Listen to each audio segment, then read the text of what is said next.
నమస్తే. Welcome to our channel. Senior journalist Damu Balaji గారు ఉన్నారు. వారితో మాట్లాడదాం. సార్ నమస్తే సార్. నమస్తే. ఈ ఈ కార్ కేస్ ఇష్యూగా కేటీఆర్ మీద కేసు జరిగింది. కేసు పెట్టారు కదా సార్. సో నిన్న హైకోర్టులో దాని గురించి వాదోపవాదాలు జరిగాయి. అసలు ఏం జరిగింది సార్ నిన్న హైకోర్టులో? ఆ విషయాలు చెప్పండి. నిన్న కేటీఆర్ యాక్చువల్‌గా ఆయన మీద ఈ కార్ రేసింగ్‌లు అక్రమంగా హ్మ్. అంటే ప్రొసీజర్‌ని ఫాలో కాలేదు. ప్రొసీజర్ ల్యాప్సెస్ జరిగాయి అని చెప్పి కేసు పెట్టారు. అవును సార్. అంటే ఈయన మున్సిపల్ శాఖ మంత్రిగా ఉన్నప్పుడు ఈ కార్ రేసింగ్ అనేది జరిగింది. హ్మ్. ఈ కార్ రేసింగ్ అంటే ఎలక్ట్రిక్ కార్ అనమాట. అంతకుముందు రెగ్యులర్ ఎనర్జీ వాడి హ్మ్. చేసేవాళ్ళు. ఈ ఎలక్ట్రిక్ కార్స్ వచ్చినాక ఎలక్ట్రిక్ కార్స్‌తో కూడా రేసింగ్‌లు అనేవి కండక్ట్ చేయడం. అది దేశంలోని మొదటిసారి హైదరాబాద్‌లో కండక్ట్ చేశారు. మామూలుగా మనకి దానికి ఎఫ్ఈఓ అనే ఒక సంస్థ ఉంటది. అది ఇంటర్నేషనల్‌గా ఆ సంస్థ తరపున ఆహ్, కండక్ట్ చేస్తా హ్మ్. ఉంటారు. అలాగే ఇంకొన్ని స్పాన్సర్‌షిప్ ఉన్న గ్రీన్‌కో ఎనర్జీ లాంటి గ్రీన్‌కో కంపెనీ లాంటివి ఎంటర్ అయినాయి దాంట్లో. మొదట్లో ఏందంటే గవర్నమెంట్ నుంచి ఒక పైసా పెట్టాల్సిన అవసరం లేదు. అంతా వాళ్ళే పెడతారని ఫస్ట్‌లో బిగినింగ్‌లో ఒక 200,00,00,000తో ఒకటి చేశారు. రెండో దాంతో గ్రీన్‌కో వెనక్కెళ్ళిపోయింది. దాంతో గవర్నమెంట్ వైపు నుంచి 55,00,00,000 అడ్వాన్స్‌గా సంస్థకి రిలీజ్ చేశారు రెండోసారి హ్మ్. పెట్టడానికి. ఇది హెచ్ఎండిఏ తరపున ఈ రిలీజ్ చేశారు. సో, గవర్నమెంట్ ఇప్పుడు ఏసీబీ కేసు పెట్టింది. ఏసీబీ పెట్టడానికి ముందు గవర్నర్ దగ్గర పర్మిషన్ తీసుకుంది రేవంత్ రెడ్డి ప్రభుత్వం. అంటే మామూలుగా ముఖ్యమంత్రి గానీ, మంత్రులు గానీ అవినీతికి పాల్పడినప్పుడు ఆహ్, ప్రివెన్షన్ ఆఫ్ కరప్షన్ యాక్ట్ అందులో 17A అనేది ఒక అమెండ్మెంట్. ఆ అమెండ్మెంట్ ప్రకారం గవర్నర్ పర్మిషన్ లేకుండా అరెస్ట్ చేయకూడదు. మనకి చంద్రబాబు కేసులో కూడా ఇదే పాయింట్ మీద ఆయన సుప్రీంకోర్టు వరకెళ్లారు. హ్మ్. బెయిల్ అడగలేదు చంద్రబాబు. టెక్నికల్‌గా తన అరెస్ట్‌కి గవర్నర్ హ్మ్. పర్మిషన్ తీసుకోలేదనే యాస్పెక్ట్ మీదనే వెళ్లారు. హ్మ్. వీళ్ళేమో అవసరం లేదని వీళ్ళు ఇది చేశారు. ఇప్పటివరకు సుప్రీంకోర్టు దాని విషయమై తీర్పు చెప్పలేదు. అయితే రేవంత్ రెడ్డి ప్రభుత్వం ఎందుకన్నా మంచిది ఆ పాయింట్ మీద మళ్ళీ రేపు కేటీఆర్ కోర్టుకెళ్తాడు హ్మ్. అని చెప్పి ఆ అనుభవం నుంచి రేవంత్ రెడ్డి ప్రభుత్వం నేర్చుకొని గవర్నర్ దగ్గర ముందస్తు పర్మిషన్ కోసం అప్లై చేశారు. గవర్నర్ కూడా ఆహ్, జిష్ణుదేవ్ వర్మ ఆయన కొంత ఒక 1 మంత్ టైం తీసుకొని లీగల్ ఒపీనియన్ తీసుకొని సో పర్మిషన్ ఇచ్చేశారు. దాని తర్వాత ఆహ్, చీఫ్ సెక్రటరీ సీఎస్ శాంతకుమారి ఆహ్, గవర్నర్ పర్మిషన్ వచ్చిన తర్వాత శాంతకుమారి ఏసీబీకి లెటర్ రాశారు. మీరు ఇన్వాల్వ్ అవ్వండి కేసుని టేకప్ చేయండి అని. సో ఏసీబీ రంగంలోకి దిగింది. రంగంలోకి దిగి కేసీఆర్‌ని అరెస్ట్ చేయాలని నోటీసులు ఇష్యూ చేసింది. ఫస్ట్ ఏమో కేటీఆర్ అసలు నేను అరెస్ట్‌కి సిద్ధము. నేను జైల్లో పోయి యోగా చేసుకుంటాను. నన్ను అరెస్ట్ చేసుకోండి. ఇవన్నీ మాట్లాడాడు. నేను బెయిల్‌కి కూడా అప్లై చేయనన్నాడు. అలాంటి వ్యక్తి మళ్ళీ మనసు మార్చుకొని ఒక్కసారిగా క్వాష్ పిటిషన్ హైకోర్టులో వేశారు. క్వాష్ పిటిషన్ అంటే కేసుని కొట్టేయమని. అసలు దీంట్లో నా తప్పు లేదు అని చెప్పి వేశారు. అది నిన్న సుప్రీంకోర్టు టాప్ 10 అడ్వకేట్స్‌లో ఒకరైన సిద్ధార్థ్ దవే ఆయన వచ్చి ఇక్కడ వాదించారు. సో, ఆయన వాదనలు ఏంటి అనుకున్నప్పుడు మామూలుగా గవర్నమెంట్ ఏం చెప్పింది? ప్రొసీజరల్ ల్యాప్సెస్ అంటే హెచ్ఎండిఏ తరపున 10,00,00,000 కంటే ఎక్కువ అమౌంట్ ఇవ్వాలంటే అది సంబంధిత శాఖ పర్మిషన్ తీసుకోవాలి. వీళ్ళు తీసుకోలేదు. రెండవది ఆహ్, ఎలక్షన్ కోడ్ ఉన్నప్పుడు ఫండ్స్ రిలీజ్ చేయకూడదు.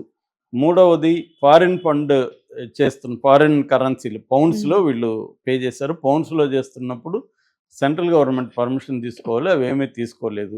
ఇలాంటివి చేశారు. అట్లాగే అరవింద్ కుమార్ అప్పుడు హెచ్ఎండిఏకి చైర్మన్‌గా ఉన్న ఈ అరవింద్ కుమార్ డైరెక్టర్ ఆయన. ఆయన ఆయనేం చెప్పారంటే కేటీఆర్ చెప్తేనే నేను దీన్ని చేశానని చెప్పారు. కేటీఆర్ కూడా అరవింద్ కుమార్‌దేం లేదు. నేను పెట్టమంటే ఆయన ఫైల్ పెట్టాడని ఆయన కూడా చెప్పాడు. కానీ ఇప్పుడు బయట ఏం చెప్తారనేది ఇంపార్టెంట్ కాదు. హ్మ్. కోర్ట్‌లో ఏం చెప్తారనేది ఎప్పుడైనా కూడా కేసులు ఇంపార్టెంట్. సో, దీంతో ఇప్పుడు కోర్ట్‌లో కేటీఆర్ తరపున ఆర్గ్యుమెంట్స్ ఏందంటే కేటీఆర్ మీద 409 ఐపీసీ ఎందుకంటే నేరం జరిగినప్పుడు ఐపీసీ యాక్ట్ ఉంది. ఇంకా బిఎన్ఎస్ అప్పటికి రాలేదు కాబట్టి ఐపీసీ కింద 409 పెట్టారు. 409 ఎప్పుడు గాని ఎందుకు పెడతారంటే ఐపీసీలో అది 8 ఏళ్ల కంటే పైబడిన కేసులు. 8 ఏళ్ల కంటే పైబడిన శిక్ష పడే కేసుల్లో ముందస్తుగా నోటీసులు ఇవ్వాల్సిన అవసరం లేదు. డైరెక్ట్‌గా అరెస్ట్ చేయొచ్చు. చంద్రబాబు మీద కూడా ఈ సెక్షన్ అందుకే పెట్టారు. సో, ఈ మధ్య ఏందంటే 7 ఏళ్ల కంటే తక్కువ ఉన్న శిక్ష పడే కేసుల్లో అరెస్టులు చేయొద్దని హైకోర్టులు చెప్తున్నాయి. హ్మ్. నోటీసులు ఇవ్వండి, ముందు విచారణకు పిలిపించండి, అరెస్టులు డైరెక్ట్ ఇచ్చేద్దాను. అందుకని వీళ్ళు ఏం చేస్తున్నారు తెలివిగా అంటే వేరే సెక్షన్లు అంటే 8 ఏళ్ళు శిక్ష ఉన్న సెక్షన్లు పెట్టేస్తున్నారన్నమాట. అలాగే దీంట్లో కూడా ఈయన 409 పెట్టారు. అసలు ఈ సెక్షనే వర్తించదని సిద్ధార్థ దవే వాదించాడు.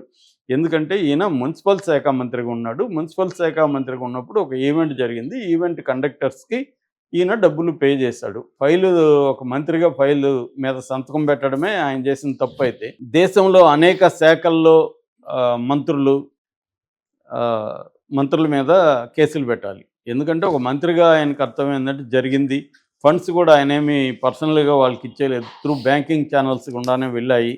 సో అది ఒక వాదన. రెండవది ఐపీసీ 13(1)(a) ఉన్నాయి, అది కూడా ఈయనకి వర్తించదు అనేది ఈయన వాదించారు.